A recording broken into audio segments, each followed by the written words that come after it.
was that my husband visited his brother in Wales. Now his brother's an engineer. They were walking near a nuclear power plant, and the high voltage transmission lines were coming from the power plant. And so my brother-in-law whipped open his trench coat, flipped out a fluorescent tube, and held it up under the transmission line.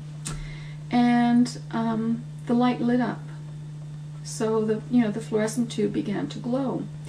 And my husband knew that I was interested in electromagnetic energy, but decided not to pursue, my reading in it. So this became really fascinating to me. And we were living at that time very close to a high voltage transmission line. So that evening, he had just arrived back from Wales, and that evening we drove down the road. I unscrewed the fluorescent tube from my kitchen, and I went down and I held it up under the power line. And lo and behold, it lit up. What was intriguing is that it actually lit up to where my hand grabbed it. So if I grabbed the light in the middle, it only lit up to my hand, and it was dark under here. And what was happening was the electricity was exciting the gases in the lamp, flowing through my body and going back down to ground. And this really, sparked my interest, if you forgive the pun. This really sparked my interest. How could we have so much energy flowing through the air, so much electricity flowing through the air without having a biological effect? It really piqued my interest. And then I began to read the literature voraciously, and eventually I began to do my own research in this, and that's how I got to where I am right now.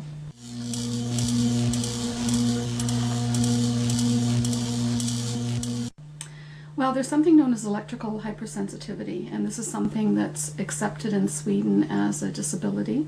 And electrical hypersensitivity has all of the same symptoms that radio wave sickness had when it was first discovered, and that was just after World War II, when radar was introduced. And a lot of the men who worked on radar began to notice ill health, and they classified all of their symptoms as radio wave sickness, and that included headaches, insomnia, body aches, and pains. And these are the same symptoms that we're finding for electrical hypersensitivity. The symptoms include chronic fatigue, so excessive fatigue during the day, inability to sleep at night, fibromyalgia, aches and pains throughout parts of the body that can't be explained because of something physical going on. They include skin irritation. Some people who work in front of computers, for example, will develop rashes on their skin, will develop a flushing of their face. Some people who use cell phones develop the same thing. So a lot of these symptoms have simply been classified together as electrical hypersensitivity. The more you're exposed, the more likely you are to develop hypersensitivity. One of the most famous people who has developed hypersensitivity is Gro Harlem Brundtland. She used to be Prime Minister of Norway. I think she's a medical doctor, and I think when she was interviewed a few years ago, she was the Director General of the World Health Organization. And well, people like that have to use a cell phone. You just, in this kind of society, you just have to use it. And she found that she started developing headaches when she used her cell phone. And so she stopped using it. And then she found that when people came into her office who had a cell phone in a briefcase, and the cell phone was turned on in the sense it was still transmitting where it was to the antenna, she began to develop headaches as well. And it was very hard for her staff to believe that you coming into my office would give me a headache even when you're not using your cell phone. And so they did a double blind with her. They put a cell phone, either had one turned on or turned off, and she would wait a few minutes and she'd say, okay, I'm developing a headache, your cell phone's turned on. She was right every single time she did that. And this is a woman who can no longer use a cell phone, can no longer be in the same environment with other people who simply have one on their person. And if her symptoms continue to get worse, you can just imagine, how unbearable her life is going to become.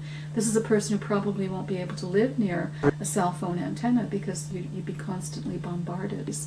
The key distance, the critical distance, seems to be about 400 meters from a cell phone antenna.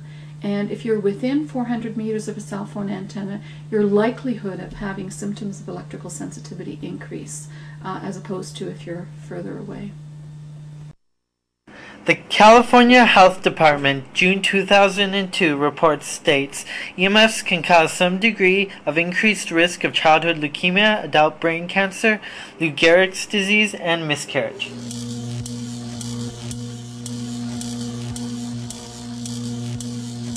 And Michelle phoned me and said I have permission, that she had permission from the principal to install these filters to help her daughter. And she invited me to conduct a study at the school to see if it would help other students as well as the teachers. When she first invited me, I was very skeptical. I hadn't heard about the filters until that time. What I was anticipating was that the filters wouldn't work and that there would be simply no difference when they were plugged in or not. So to minimize the placebo effect, I made certain that no one in the school knew what we were doing apart from the principal and a chief custodian. So they didn't know what we were testing for. They didn't know anything about the filter. So when we put them in, it was not something that they would ever link with us, if indeed notice. And when we got the results back, it was in March and April of 2003, and I analyzed them. I was very surprised to find that while the filters were installed, the teachers' health improved and student behavior improved as well. We've since repeated the studies at 2 schools in Minnesota, and we got virtually the same results. About 40% of the teachers improved while the filters were plugged in.